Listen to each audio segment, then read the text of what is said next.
Uttarakhand CM Pushkar Singh Dhami ने टनकपुर में आयोजित जनसभा में किया प्रतिभाग। सीएम धामी ने लोगों को किया संबोधित।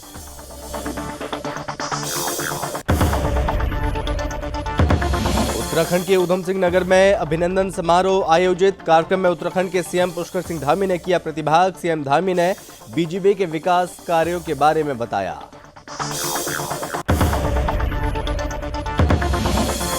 आगामी चारधाम यात्रा 3 मई से शुरू। चारधाम यात्रा को लेकर जिलाधिकारी अभिषेक रोहेला ने यमुनोत्री यात्रा मार्ग का किया स्थलीय निरीक्षण।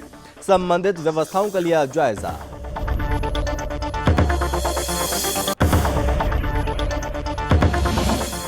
प्रेमचंद अग्रवाल नारसन बॉर्डर पर बनी राज्य कर जांच चौकी पहुंचे। नारसन बॉर्डर पर बनी राज्य कर जांच चौकी का किया औचक निरीक्षण। चौकी की व्यवस्था और कार्यप्रणाली की ली जानकारी। आगामी चारधाम यात्रा को लेकर राज्यपाल गुरमीत सिंह की उच्च स्तरीय बैठक में शासन के उच्च अधिकारी, डीजीपी और संबंधित विभागों के विभागाध्यक्ष हुए शामिल। चारधाम यात्रा को लेकर की गई बातचीत।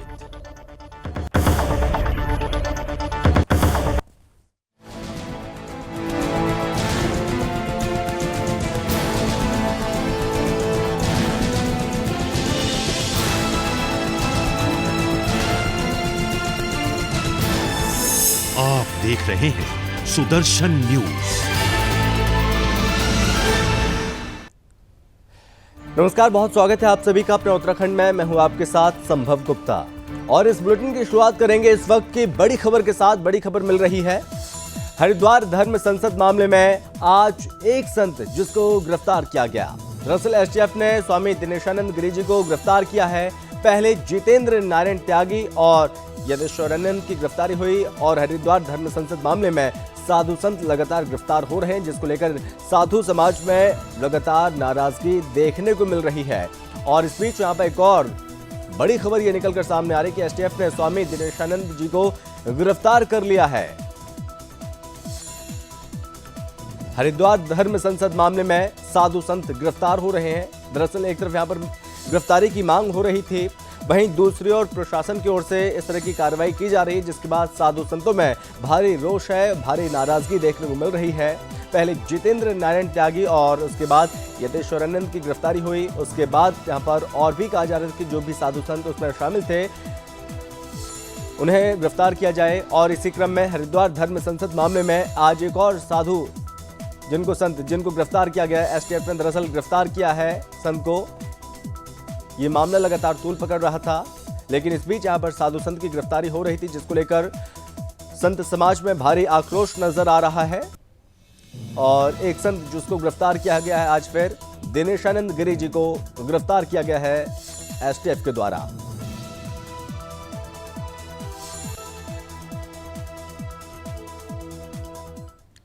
और चलिए खबरों में आगे बढ़ेंगे, बात करेंगे उत्तराखंड मुख्यमंत्री पुष्कर सिंह धामी टनकपुर बनबसा क्षेत्र के दौरे पर पहुंचे।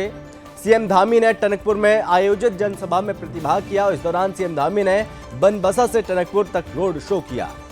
सीएम सुबह बनबसा स्टेडियम में हेलीकॉप्टर से पहुंचे थे और बनबसा से टनकपुर तक रोड शो के बाद अब वो टनकपुर के गांधी मैदान में रैली उन्होंने की।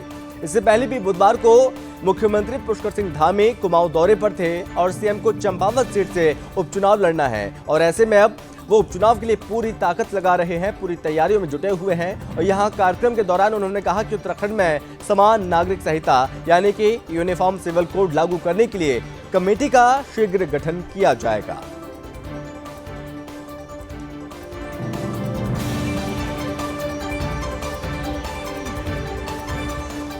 उत्तराखंड के उधम सिंह नगर में स्वागत और अभिनंदन कार्यक्रम आयोजित किया गया। इस कार्यक्रम में उत्तराखंड के सीएम पुष्कर सिंह धामी ने प्रतिभाग किया है।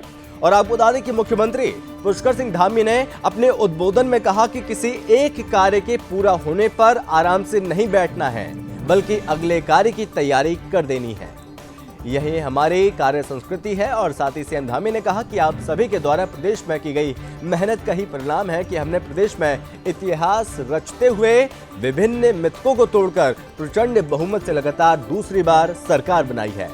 वहीं मुख्यमंत्री धामी ने कहा कि प्रधानमंत्री श्री नरेंद्र मोदी ने देशवासियों की लंबे समय से की जाने वाली कई मांगों को पूरा किया। अयोध्या में रामलला सालों से टेंट में थे, लेकिन अब केंद्र सरकार के नेतृत्व में राम मंदिर बनाने का कार्य शुरू हो चुका है और जल्द ही हम भव्य राम मंदिर में रामलला के दर्शन करेंगे। इतना ही नहीं, उन्होंने कहा कि इसी तरह लंबे समय से देशवासियों द्वारा कश्मीर से धारा 370 हटाने की मांग की जा रही थी और प्रधानमंत्री श्री नरेंद्र मोदी जी के नेतृत्व में कश्मीर से धारा 370 भी हटाई जा चुकी है। और साथ ही उन्होंने कहा, हमने चुनाव से पहले उत्तराखंड की जनता के समक्ष कहा था, हमारी सरकार आते ही कॉमन सिविल कोड लागू करेंगे और हमारी सरकार का गठन होते ही कैबिनेट की पहली बैठक में हमने कॉमन सिविल कोड का ड्राफ्ट बनाने के लिए कमेटी गठन करने का निर्णय लिया और जल्द ही प्रदेश में कॉमन सिविल कोड लागू कर दिया जाएगा। मैं देश के अन्य राज्यों से भी ये कानून लागू करने की मांग करता हूं।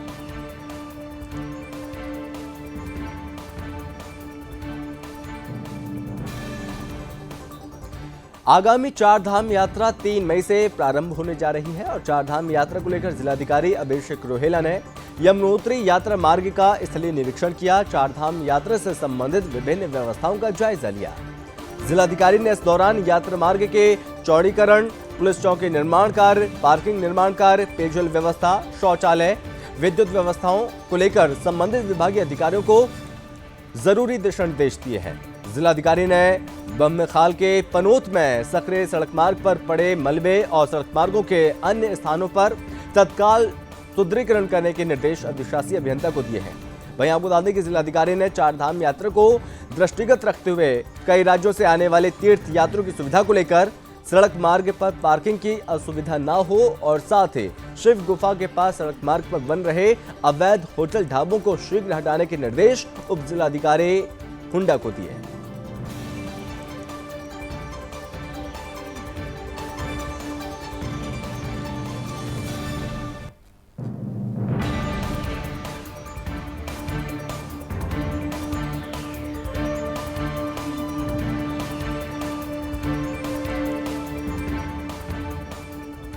और चलिए बढ़ते हैं आगे।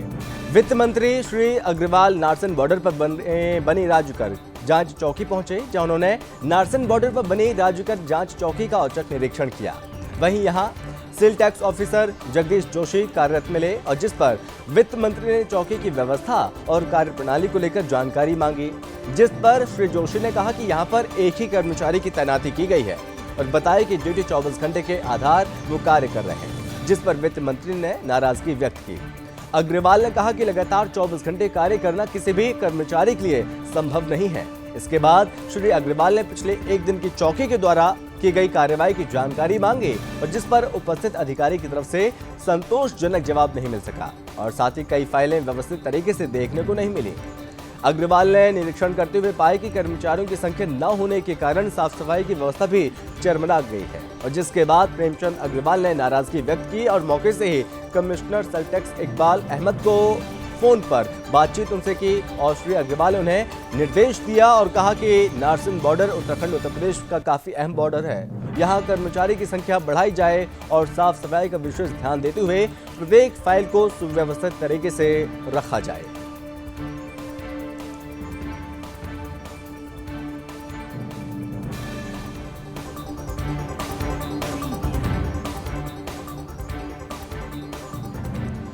रुद्रपुर में दिव्य ज्योति जागृति संस्थान की तरफ से गांधी पार्क में भागवत कथा आयोजित की गई। वहीं इस भागवत कथा में उत्तराखंड के मुख्यमंत्री पुष्कर सिंह धामी भी शामिल हुए हैं। कार्यक्रम का शुभारंभ दीप प्रज्वलित कर किया गया और इस दौरान सीएम धामी ने आध्यात्मिक प्रचार सामग्री, आयुर्वेदिक उत्पाद आदि स्टॉलों का निरीक्षण करने के साथ ही प्रकल्प प्रदर्शनी का भी अवलोकन किया। इस मौके पर धामी ने कहा कि ईश्वर की कृपा के बिना पत्ता और कण इधर से उधर नहीं हो सकता। उन्होंने कहा कि ऐसे स्थानों पर आने का अवसर ईश्वर की कृपा से ही संभव है और इस दौरान सीएम धामी ने राज्य की खुशहाली, समृद्धि, आपदाओं से मुक्ति के साथ ही राज्य का विकास की कामना की और साथ ही सीएम धामी ने संतों का आशीर्वाद लिया। इस मौके पर आशुतोष महाराज जी, स्वामी उमेशानंद, साध्वी राबिया भारती, क्षेत्रीय विधायक समेत मेयर रामपाल सिंह और जिलाधिकारी यहां पर शामिल हुए।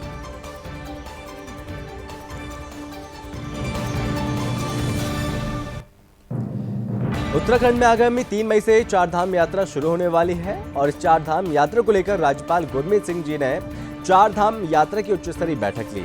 इस बैठक में शासन के उच्च अधिकारी, डीजीपी और संबंधित विभागों के विभागाध्यक्ष मौजूद रहे।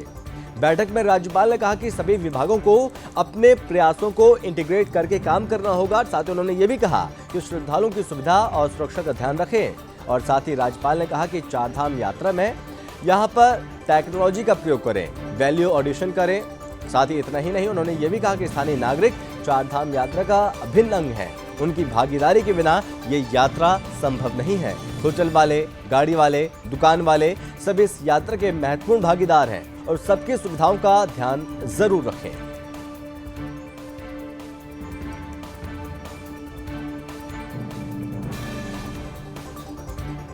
उत्तराखंड में राज्यसभा की एक सीट आगामी जून महीने में खाली हो रही है और जिस पर नए सदस्य का चुनाव होना है, जिसको लेकर बीजेपी को अपना नया प्रत्याशी चुनना है और जिस पर बीजेपी प्रदेश अध्यक्ष मदन कौशिक ने जानकारी दी और बताया अगले सप्ताह तक प्रदेश संगठन की ओर से प्रस्ताव बनाकर केंद्र को भेजा जाएगा, जिसके बाद केंद्रीय पार्लियामेंट्री बोर्ड नाम तय करेंगे। आबुधाबी के राज्य से 6 नाम भेजे जाएंगे और जिसमें से किसी एक पर केंद्रीय नेतृत्व अपनी मुहर लगाएगा।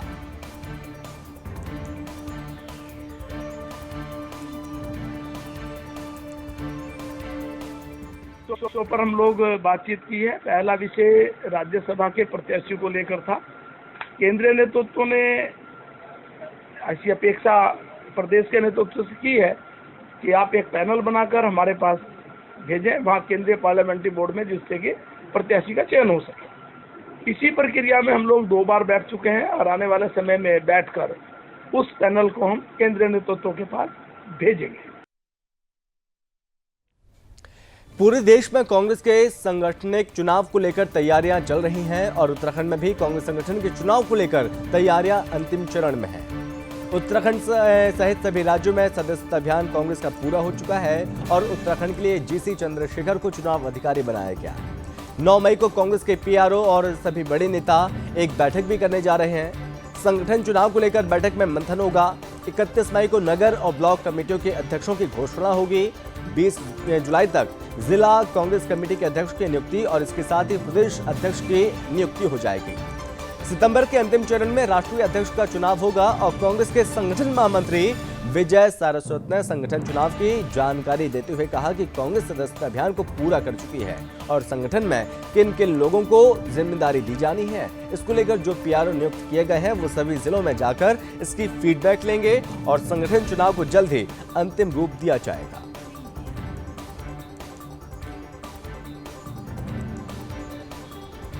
31 मई तक नगर और ब्लॉक कमेटियों के अध्यक्षों की घोषणा होनी है। तो अब ये डीआरओ जाएंगे 9 तारीख के बाद अपने अपने जनपदों में, फिर वहाँ पर बीआरओज की घोषणा की जाएगी। ब्लॉक लेवल पर ब्लॉक के अधिकारी बनेंगे और फिर ये नीचे के चरण से चलते चलते चलते प्रदेश अध्यक्ष, एआईसीसी मेंबर, पीसीसी मेंबर के बाद एआईसीसी और फिर एआईसीसी मेंबर्स के माध्यम से राष्ट्रीय अध्यक्ष का चुनाव जो अंतिम चरण में है, ये माह सितंबर में इसकी तिथि आएगी और तब तक पूरा चुनाव एआईसीसी मेंबर, वर्किंग कमेटी और राष्ट्रीय अध्यक्ष का चुनाव संपन्न होगा। और उसके बाद ये पूरा जब चुनाव संपन्न हो जाएगा तब इसके जो हमारा बोर्ड बना हुआ है, इनका कार्यकाल समाप्त। मैंने आपको विधिवत संगठन चुनाव के बारे में आपको बताया। इस कलम में मैं सिर्फ ये जोड़ना चाहता हूँ कि 9 तारीख को जैसे संभावित हमारी बैठक है, जो हमारे डीआरओ जो नियुक्त किए गए हैं और जो प्रदेश के चुनाव अधिकारी, सह अधिकारी थे वो आएंगे। उसके बाद जिलों में और ब्लॉकों में कार्यक्रम शुरू होंगे और प्रत्येक ब्लॉक में जो है ब्लॉक चुनाव अधिकारी का गठन किया जाएगा, नियुक्ति की जाएगी। और सबसे पहला काम जो होगा, अभी हमारी जो सदस्यता की सूचियां हैं वो हमारी टाइप हो रही है। सदस्यता हमारी पूर्ण हो चुकी है, सूचियों का टाइप होने का काम जारी है और उसके बाद उसी के अनुसार हमें जो है प्रत्येक बूथ पे हमको 2 आदमी पहले चयन करने हैं। एक तो हमारा बूथ का अध्यक्ष का चुनाव होगा और एक हमारा जो है बूथ पर जिसको डेलीगेट बोलते हैं, वो डेलीगेट हमारा नियुक्त होगा। और चलिए बढ़ते हैं आगे, खबरों में बात करेंगे खटीमा की, जहां खटीमा में पुलिस को खनन माफियाओं की नकेल एक बार फिर हाथ लगी है। बता दें कि खटीमा क्षेत्र में पुलिस की लगातार कार्रवाई के बावजूद भी अवैध खनन रुकने का नाम नहीं ले रहा है, और जहां अवैध खनन माफिया रात के अंधेरे का फायदा उठाते हैं और अपना कारोबार बदस्तूर चलाते हैं। इस चिलचिलाती गर्मी में भी जहां लोग अपने घरों में कैद होते हैं, खनन माफिया अवैध खनन को अंजाम दे रहे हैं। वहीं पुलिस को सूचना मिली कि 17 मील चौकी क्षेत्र में अवैध खनन जेसीबी द्वारा किया जा रहा है, जिसके बाद पुलिस ने तत्काल मौके पर पहुंचकर एक जेसीबी को अपने कब्जे में लेकर सीज कर दिया। इस मामले पर एसएसआई देवेंद्र गौरव ने कहा कि 17 मील क्षेत्र में अवैध खनन का कार्य किया जा रहा था, जिस पर पुलिस ने जाकर एक जेसीबी को पकड़ा और सीज कर दिया। आपको बता दें कि इससे कुछ दिन पहले भी अवैध खनन को लेकर ट्रैक्टर ट्रॉली को सीज किया गया था, और फिलहाल पुलिस लगातार अवैध खनन कारोबारियों पर नकेल कस रही है।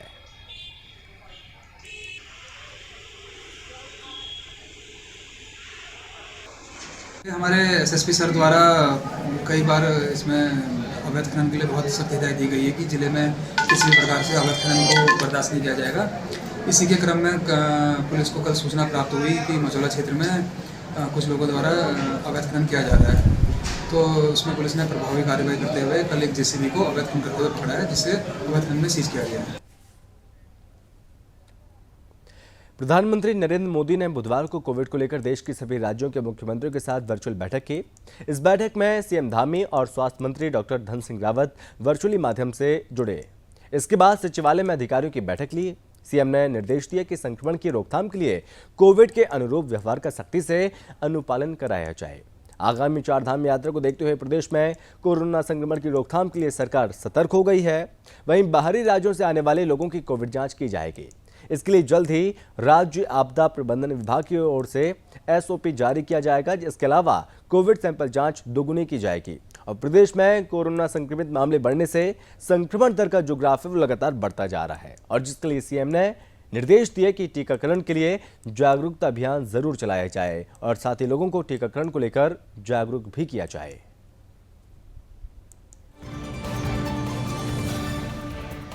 उत्तराखंड के कॉर्बेट टाइगर रिजर्व पार्क पर्यटकों से गुलजार है, और अब तक पार्क प्रशासन ने 10 करोड़ से ज्यादा का राजस्व इकट्ठा कर लिया है। पार्क में स्वदेशी पर्यटकों के अलावा विदेशी पर्यटक भी जंगल सफारी के लिए यहां पर आ रहे हैं। 15 जून तक कॉर्बेट की ऑनलाइन बुकिंग फुल हो गई है, और कॉर्बेट नेशनल पार्क में वित्तीय वर्ष 2021-22 में अभी तक 2,78,000 पर्यटक पहुंचे हैं। इसमें करीब 1,000 विदेशी पर्यटकों ने कॉर्बेट की सैर की, और कॉर्बेट पार्क में कोरोना का कहर थमने के बाद पर्यटकों की आवाजाही तेजी के साथ बढ़ी है। हरियाणा, दिल्ली, मुंबई के साथ ही अब विदेशी पर्यटक भी कॉर्बेट पार्क पहुंच रहे हैं। पार्क के बाघों के घनत्व के मामले में पहले स्थान पर है, और बाघ का दीदार करने के लिए लोग देश के कोने कोने से यहाँ पर पहुंच रहे हैं। कॉर्बेट पार्क के वार्डन आर के तिवारी ने कहा कि 2021-22 में कॉर्बेट पार्क को भी 10 करोड़ 2 लाख रुपए राजस्व प्राप्त हुआ, और साथ ही उन्होंने कहा कि साल 2020-21 में पार्क में 8 करोड़ 62 लाख रुपए का राजस्व बटोरा था।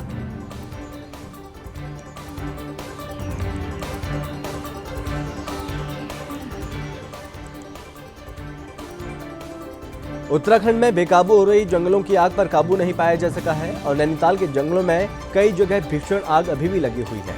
बेताल घाट, गर्म पानी इलाकों में लगी आग से जैव विविधता को तो नुकसान पहुंचा ही है, साथ ही वन्य जीवों का जो अस्तित्व है उस पर भी संकट मंडराने लगा है।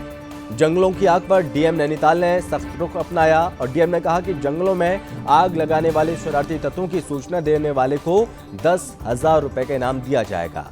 लगातार धधक रहे जंगलों पर डीएम नैनीताल ने कहा कि जन सहभागिता को भी तय किया जा रहा है, क्योंकि सिर्फ सरकारी विभागों के माध्यम से दावानल जैसी घटनाओं को रोका नहीं जा सकता है।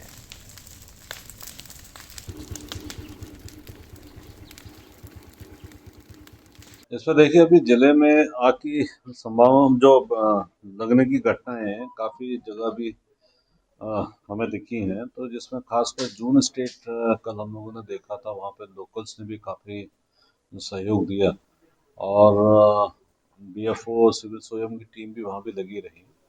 लेकिन जहाँ तक मेरा मानना है कि इन घटनाओं पे तभी हम को कंट्रोल कर सकते हैं जब तक कि जन सहभागिता हमें नहीं मिलती। इसलिए हम लोगों ने निर्णय लिया था पिछली मीटिंग में कि जो भी व्यक्ति इस बात की सूचना देगा कि किस व्यक्ति ने इस जंगल में आग लगाने की कोशिश की है और विद एविडेंस के साथ, तो 10,000 रुपये का इनाम हम लोगों ने इसमें रखा है। तो इसलिए मेरा तो सभी से अनुरोध यही है कि जंगल को बचाना है। जंगल के साथ साथ जितने जंगली जानवर हैं, पेड़ हैं, पौधे हैं, पक्षी हैं और आपके बटरफ्लाइज हैं, ये बहुत सारी चीज़ें ऐसी हैं जिससे नष्ट हो रहे हैं। तो इसलिए कहीं ना कहीं सभी लोगों को एक साथ आना पड़ेगा इस प्लेटफॉर्म में। कोरोना संक्रमण की संभावित चौथी लहर को देखते हुए उत्तराखंड में स्वास्थ्य विभाग ने टीकाकरण सेंटर बढ़ाने के साथ ही कोविड जांच का दायरा भी बढ़ा दिया। और साथ ही आपको बता दें कि इन दोनों दिनों में उत्तराखंड में सबसे ज्यादा पर्यटक पहुंचते हैं और पर्यटकों की आवाजाही और साथ ही कोरोना के बढ़ते मामलों को देखते हुए बॉर्डर पर कोविड जांच शुरू करने का निर्णय लिया गया और शासन के निर्देश के अनुसार कोविड टेस्टिंग बढ़ाई गई है। एलडी भट्ट उप जिला चिकित्सालय के कोरोना नोडल अधिकारी डॉक्टर अमरजीत साहनी ने कहा कि शासन प्रशासन के निर्देशानुसार कोविड टेस्टिंग और कोविड टीकाकरण का दायरा बढ़ा दिया। उन्होंने कहा कि बीते दिनों प्रतिदिन 50 से 60 लोगों का कोविड जांच किया जा रहा है, लेकिन अब कोविड के बढ़ते प्रकोप को देखते हुए प्रतिदिन 150 लोगों की कोविड जांच की जा रही है। अब इसे और ज्यादा बढ़ाया जाएगा। उन्होंने ये भी बताया अब जो अस्पताल हैं, अस्पताल में भर्ती रोगी और उनके तीमारदारों के साथ ही जो भी व्यक्ति इलाज कराने पहुंचेगा उसका RT-PCR भी किया जाएगा और साथ ही गंभीर मरीज, ऑपरेशनल वाले रोगियों का एंटीजन टेस्ट करने के बाद ही ऑपरेशन उनका किया जाएगा। इसी तरह हर दिन 1-2 स्कूलों का चयन करके वहां टेस्टिंग की जाएगी।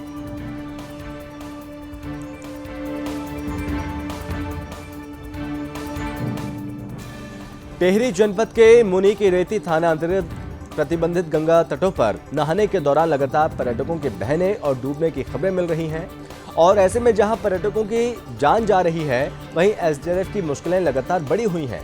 मामले को गंभीरता से लेते हुए वरिष्ठ पुलिस अधीक्षक नवनीत सिंह भुल्लर ने सभी प्रतिबंधित गंगा तटों पर नई चेतावनी बोर्ड लगवाए हैं। SDRF को लगातार मुनादी कर प्रतिबंधित गंगा तटों पर पर्यटकों को जाने से रोकने के निर्देश दिए।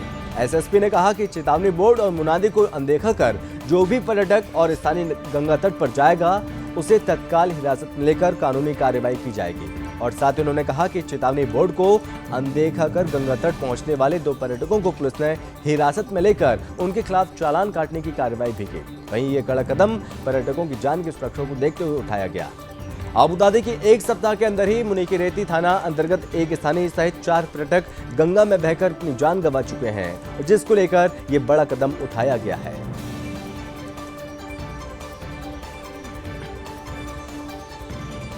मुनी की रेती तपोवन एरिया में विगत में कुछ घटनाएं हुई जिसमें कि पर्यटक जो बाहर जाते हैं उनके डूबने की घटनाएं हुई। तो इस संबंध में पहले से तय है कि कुछ घाट जो है वो सुरक्षित नहीं है स्नान करने के लिए।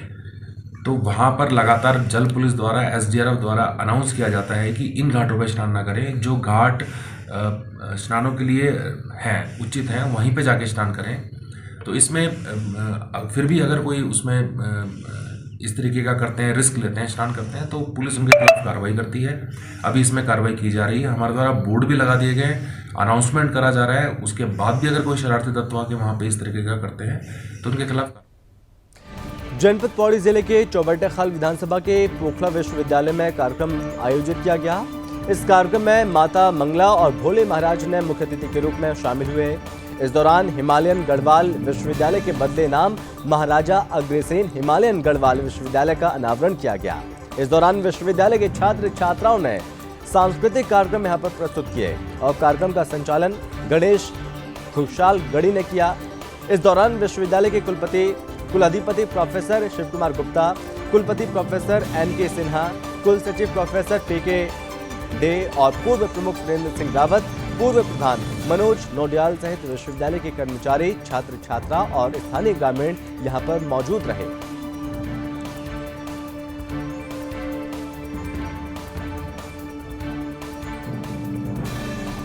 और चलिए खबरों में अब बात करेंगे हल्द्वानी की, जहां हल्द्वानी में पुलिस को एक बड़ी कामयाबी हाथ लगी है। दरअसल पुलिस और SOG ने नशे के खिलाफ चेकिंग अभियान में घास मंडी क्षेत्र से 2 नशे तस्करों को गिरफ्तार किया।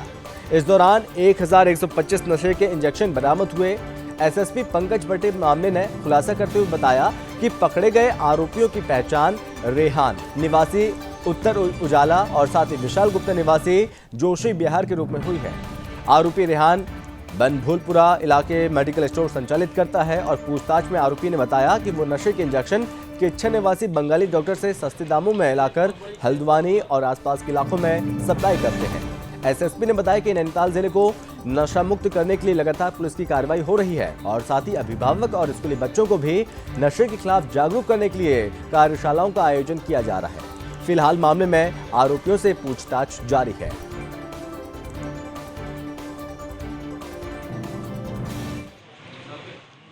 दो लड़के जो है बनभूलपुरा के रेहान और विशाल गुप्ता पकड़े गए हैं। इसमें 1125 नशे के इंजेक्शन पुलिस द्वारा बरामद किए गए हैं। इसमें आपका नूरी मस्जिद के पास जो है इंडियन आपका मेडिकल शॉप करके एक दुकान है जो रिजवान के नाम पे जिसका लाइसेंस है, लेकिन इसमें रेहान ही इसको चलाता था, उसके विरुद्ध भी कार्रवाई की जा रही है। और इनके द्वारा पूछताछ में किच्छा निवासी एक बंगाली व्यक्ति का नाम आया है जिसके माध्यम से ये लोग परचेस करके लाते थे, तो उसकी तलाश की जा रही है। उसके खिलाफ भी आगे कार्रवाई की जा रही है। इस पे एसओजी और बनभूलपुरा टीम ने जो अच्छा कार्य किया उसके लिए डीआईजी महोदय द्वारा 10,000 रुपये के और मेरे द्वारा 5,000 रुपये के इनाम की घोषणा की।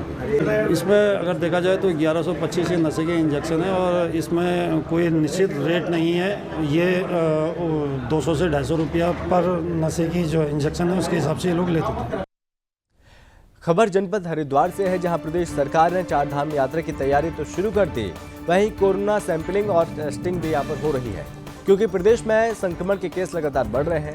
इस साल अब तक 4 धाम यात्रा को लेकर किसी तरह की पाबंदी नहीं है और ऐसे में उम्मीद जताई जा रही है कि रिकॉर्ड संख्या में तीर्थ यात्री उत्तराखंड पहुंचेंगे और इसको देखते हुए प्रशासन और पर्यटन विभाग की तैयारियां युद्ध स्तर पर जारी है, जिसको लेकर कोरोना संक्रमण से निपटने, उसके फैलाव को रोकने के लिए प्रदेश सरकार की तरफ से इंतजाम हो रहे हैं।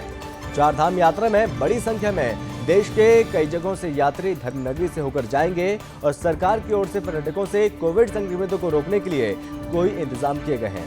जो तमाम इंतजाम यहाँ पर किए जा रहे हैं उसको लेकर पुख्ता इंतजाम किए गए। वहीं बॉर्डर समेत रेलवे स्टेशन, बस स्टैंड, सार्वजनिक स्थानों पर कोविड की टेस्टिंग हो रही है।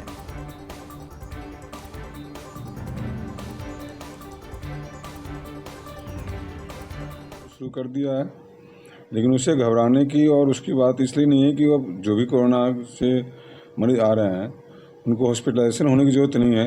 लेकिन मैं अपने स्तर से और पूरा जनपद के स्तर से, जनपद में जितने हमारे हॉस्पिटल्स हैं सबको तैयार अलर्ट मोड पर रखा गया है। अभी हमने टेस्टिंग बढ़ा दिया, हालांकि हमारे पास संसाधन कम है, चूँकि आप लोगों सबको ज्ञात है कि जो मैन पावर थे कोविड के दौरान रखे गए थे सबको अभी हटा दिया गया है, जिसके लिए उन लोग धरना प्रदर्शन भी कर रहे हैं देहरादून हमारे राजधानी में। तो इसके बावजूद भी सिविल संसाधन में हम जो है अपने कोविड टेस्ट के लिए थोड़ा सा बढ़ा तो दिया है।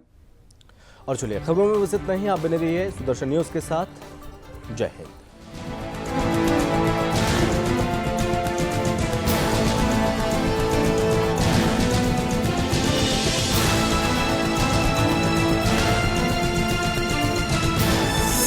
आप देख रहे हैं सुदर्शन न्यूज।